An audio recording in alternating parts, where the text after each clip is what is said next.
Sound Words. Christian Magazine. Volumes 41 to 50. Republished by Irving Risch.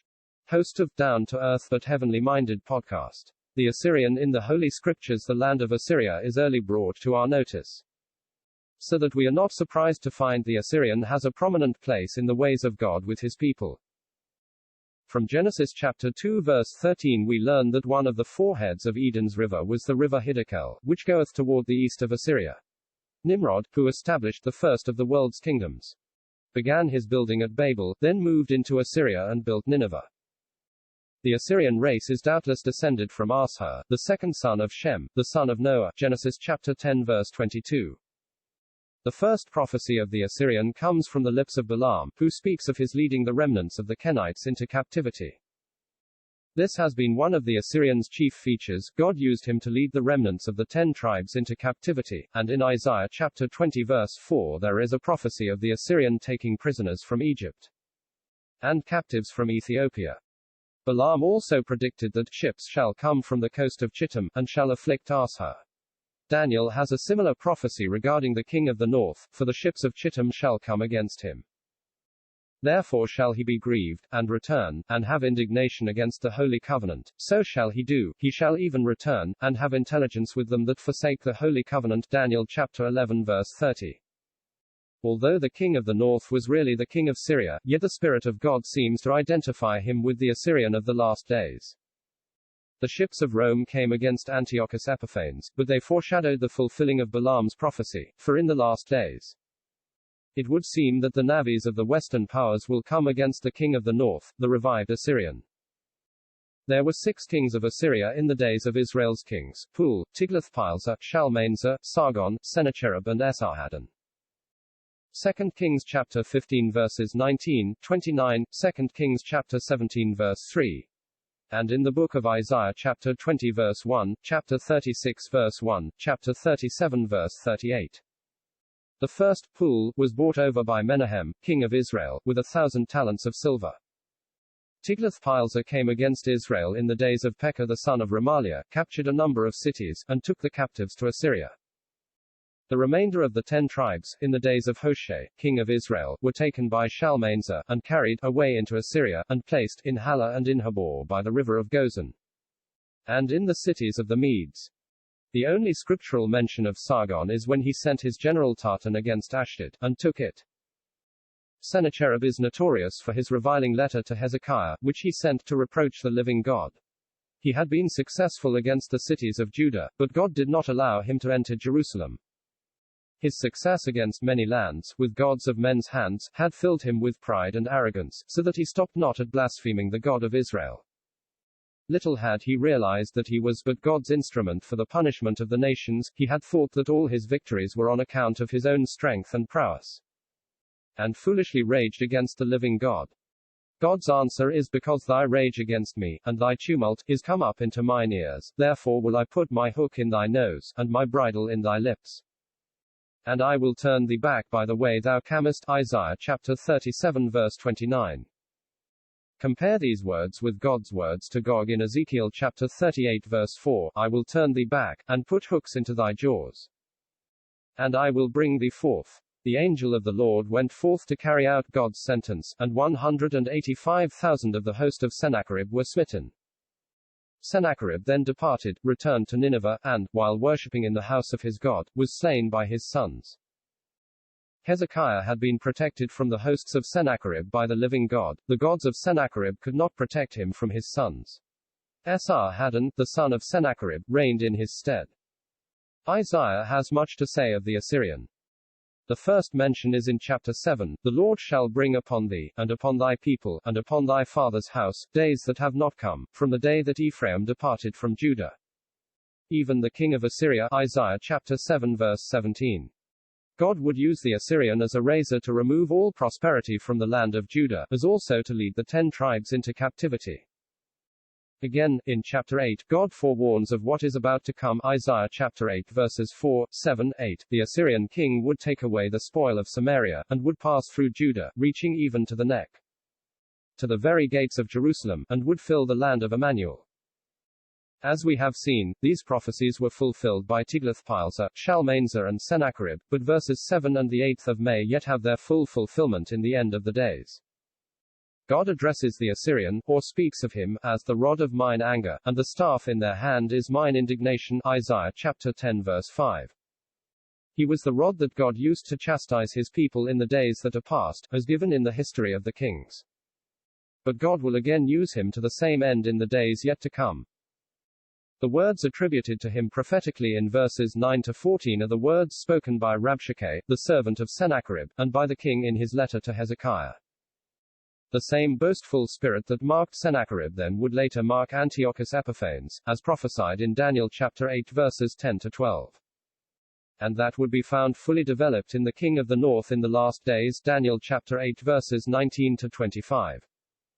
In verse 12 of Isaiah chapter 10 God interpolates, when the Lord hath performed his whole work upon Mount Zion and on Jerusalem, I will punish the fruit of the stout heart of the king of Assyria, and the glory of his high looks. God's whole work upon Zion and on Jerusalem surely awaits the end of the age, so that this scripture looks on to the end. Sennacherib was indeed punished, both as to the destruction of his armies, and personally, but God will deal with the Assyrian at the end as he has said in this scripture. The word spoken by Daniel is sure to be fulfilled regarding the king of the north, yet he shall come to his end, and none shall help him. Daniel chapter 11 verse 45. Again in Isaiah chapter 14, God has spoken of his judgment on the Assyrian, saying, The Lord of hosts hath sworn, saying, Surely as I have thought, so shall it come to pass, and as I have purposed, so shall it stand, that I will break the Assyrian in my land, and upon my mountains tread him under foot. Then shall his yoke depart from off them, and his burden depart from off their shoulders. This is the purpose that I have purposed upon the whole earth, and this is the hand that is stretched out upon all nations. Verses 24 to 26. Observe carefully that it is when the Assyrian is broken that his yoke departs from the necks of Israel. This cannot be until the end, for there is still a remnant of Israel in the land of Assyria. When God regathers his people, he will recover the remnant, from Assyria, and from the other lands to which they were scattered. Until that time, the judgment on the Assyrian, the final judgment awaits. Moreover, God tells us that this purpose has to do with the whole earth, and all nations. This is undoubtedly when Christ comes to resolve every problem in view of his kingdom. The whole earth will be dealt with in the judgments of that day, and all nations will be gathered to the great sessional judgment foretold in Matthew chapter 25. Assyria and Egypt are the two nations that have had most to do with Israel, and although both will come under the hand of God in judgment, they will ultimately be brought into blessing. This is plainly taught in Isaiah chapter 19 verses 23 to 25. In that day there shall be a highway out of Egypt to Assyria, and the Assyrian shall come into Egypt, and the Egyptian into Assyria. And the Egyptians shall serve with the Assyrians.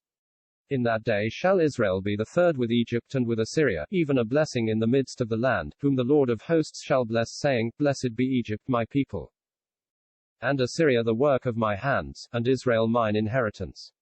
In Isaiah chapter 23 verse 13 we learn that the Chaldeans, whom God used to punish Tyre and Sidon, were not an old nation. They became a nation by building on the foundations of the Assyrian kingdom, which they destroyed. Although Nimrod's kingdom began at Babylon, he passed on to Assyria, and it was Assyria that became great long before Babylon.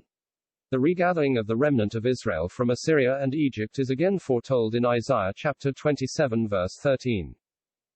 They are seen as ready to perish, such will be the condition of the remnant in the days just before they are brought back to the land. We are reminded by the blowing of the great trumpet, of the regathering of the elect of Judah, as foretold by the Lord in Matthew chapter 24. He shall send his angels with a great sound of a trumpet. In Matthew it is the dispersed of Judah, here, in Isaiah, it is the remnant of the 10 tribes. Both are found in Isaiah chapter 11 verse 12. He shall assemble the outcasts of Israel, and gather together the dispersed of Judah from the 4 corners of the earth. When God sifts the nations with his solemn judgments, the Assyrian will have his own peculiar portion. This is brought out in Isaiah chapter 30. God had used the Assyrian as the rod of his anger. Now, he will smite with a rod, and every stripe is accompanied with tabrets and harps. Such has been the pitiless slaughter and captivity of Assyria that when his time of judgment comes it is celebrated with music and song. Moreover, a peculiar judgment is reserved for the leader, the Assyrian, for him Topheth is prepared of old. This evidently looks on to the end. And it would seem that the Assyrian shares the fate of the beast and the false prophet, who are cast alive into the lake of fire. The Assyrian is not alone in the judgment of Topheth, for the king also it is prepared. The Antichrist, called the false prophet in Revelation, is here, as in Daniel chapter 11 verse 36. Called the king. He is the second beast of Revelation chapter 13, and reigns in Jerusalem at the end as the accomplice of the first beast. Further details of the fall of the Assyrian are given in Isaiah chapter 31. Then shall the Assyrian fall with the sword, but it is not by the sword of any man, great or small. It is at the hands of the Lord he perishes. In Isaiah chapter 11 it is recorded, and in that day there shall be a root of Jesse, which shall stand for an ensign of the people. Here we have the ensign again. His princes shall be afraid of the ensign, and well they might, for he is none other than the Lord himself. Christ has come for the defense of his people, and his presence among them, whose fire is in Zion, and his furnace in Jerusalem, completely demoralizes and destroys the foe. It might be well to say here that the Assyrian may not only be the actual Assyrian race, but also one who has the same spirit and bears the same character. The Assyrians who led Israel captive will give up their captives in the last days, but the king of the north, who is the Assyrian of the last days, will probably occupy part of the territory of the old Assyrians, if not all. It may be that there will be a federation of powers around the region occupied by the Assyrian of old, whose leader will be the king of the north. The last Assyrian may be Gog, the prince of Rosh, not because he belongs to the territory of the old Assyrian, but because in him every feature of the old Assyrian is fully developed and manifested in the last assault on Emmanuel's land. Assyria is viewed as an oppressor in Isaiah chapter 52 verse 4. What began in Egypt with the king who knew not Joseph, was carried on by the Assyrian. It is worthy of note that in nearly all the scriptures dealing with this subject, it is the king of Assyria or the Assyrian that is spoken of. The ruler of Assyria is viewed as God's instrument of judgment, and it is he that is to be broken and destroyed. Jeremiah's references to the Assyrian are historic rather than prophetic. The same can be said for Ezekiel, saving for chapters 38 and 39, where we have the prince of Rosh. But it is the more remarkable that although this northern prince has the spirit and character of the Assyrian, the name is not found in these chapters. The explanation may be that the king of Assyria, who was no doubt supported by the Russian power, had already met his end, as observed in Daniel chapter 11 verse 45, and his land lay powerless after his overthrow, or for the time was absorbed in the northern dominions. Of Gog, the prince of Rosh, God says, Art thou not he of whom I have spoken in old time through my servants the prophets of Israel, who prophesied in those days, for many years, that I would bring thee against them? Ezekiel chapter 38 verse 17. It is this passage that indicates that the prophecies regarding the Assyrian have an application to the northern prince. All the hordes from the north are with Gog, also his allies from Persia, Libya and Ethiopia, Sheba, Dedan and the merchants of Tarshish are ready to trade with him. But the power of the local Assyrian appears to have been already broken, and all that marked him is found fully expressed in Gog. We have already noticed that the king of the north is seen by Daniel in his vision of chapter 8. He saw, in vision, the Grecian forces of Alexander the Great overthrow the Medo-Persian Empire. And after Alexander, the great horn of the he-goat, had gone, his place was taken by four notable horns, the generals who succeeded him. Out of one of the horns the prophet sees a little horn come forth, which became exceeding great, even to the host of heaven, and he magnified himself even to the prince of the host. And from him the continual sacrifice was taken away. Without doubt this had a partial fulfillment in Antiochus Epiphanes. But Daniel chapter 8 verse 23 shows it has its complete fulfillment at the latter time. Daniel chapter 8 verse 26 confirms that the vision belongs to the end, even as we read, but close thou up the vision, for it is for many days to come. It is at the latter time of the kingdoms mentioned, when transgressors have become so bold that the time is ripe for their judgment. This willful king, marked by outstanding guile and diabolical power, will have marked military success, and will attack and destroy the people of the saints, that is the Israelites. In his arrogance and pride, he will stand up against the prince of princes, but the Lord will destroy him, he shall be broken without hand. In Daniel 11. The successors of Alexander the Great are again brought into prominence, especially the conflicts between the king of the south, the king of Egypt, and the king of the north, the king of Syria. Antiochus Epiphanes is again particularly noticed, no doubt because of his associations with the Holy Land, where he directs his attention to those that forsake the Holy Covenant, profanes the sanctuary, takes away the continual sacrifice, and persecutes the true saints of God. Daniel chapter 11 verses 21 to 35. Antiochus is also a type of another king of the north who, at the time of the end, shall come against the Antichrist like a whirlwind, with chariots, and with horsemen, and with many ships, passing through Palestine. He will be victorious over Egypt, and have the Libyans and the Ethiopians as his followers. Receiving tidings from the north and east, he is troubled, and goes forth with great fury. It might be news of the armies of the west, on their way to Armageddon, that have come to support Egypt and Antichrist, and to fight against the Lamb.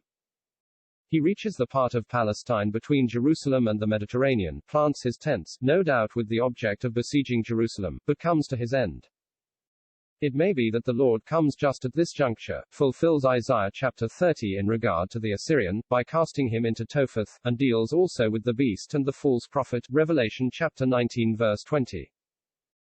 Hosea mentions Ephraim's seeking the help of the Assyrian, only to have him as his king.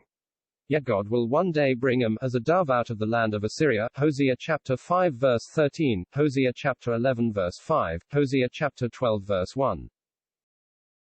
Jonah is occupied with God's mercy to Nineveh, the capital city of Assyria, when they repent at the preaching of Jonah. In Micah chapter 5 we learn how Israel will be used of God in the judgment of Assyria. The secret of Israel's power to deal with the situation, when the Assyrian shall come into our land, is, and this man shall be peace, Micah chapter 5 verse 5. Christ will have come, and because of his presence Israel will be able to send the 7 shepherds and 8 princes to waste the land of Ashur with the sword, and the land of Nimrod in the entrances thereof. The Spirit of God links the end of the Assyrian power with its beginning in Nimrod.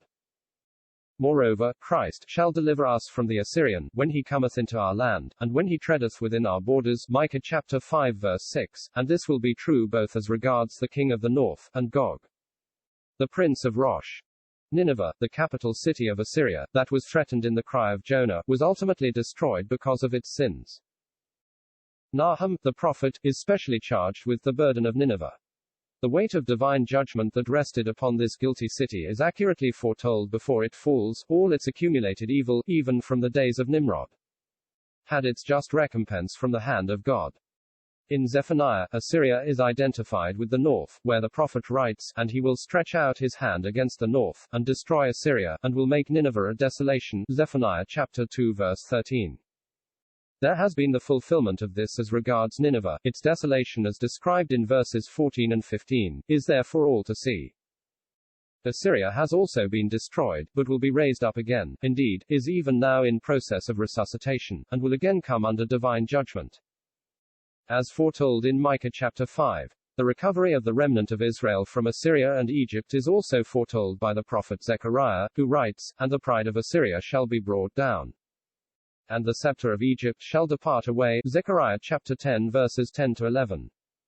This recovery has not yet taken place. In the days of Zerubbabel, Ezra and Nehemiah, remnants from Babylon came back to the land. Remnants of Judah, those who were carried into Assyria, will yet be restored to their own land. After considering these scriptures, we can see that the Assyrian, who was used of God for the chastisement of his ancient people Israel, was judge of God and punished for his arrogance and sins. Nineveh coming in for consuming judgment. But there are prophecies relating to the Assyrian which await fulfillment in their completeness in the last days. Already there has been a partial fulfillment in the king of the north, the king of Syria, and especially in Antiochus Epiphanes, of whom Daniel has much to say. At the end of the days there will be the fulfillment of the prophecies regarding the Assyrian and the king of the north. Probably in the head of a confederation of nations which include the ancient kingdoms of Assyria and Syria. The complete fulfillment of these prophecies will doubtless be fulfilled in the invasion and destruction of Gog, the prince of Rosh, the head of a great confederation of northern and eastern nations supported by Libya and Ethiopia also, and who has been the power behind the king of the north.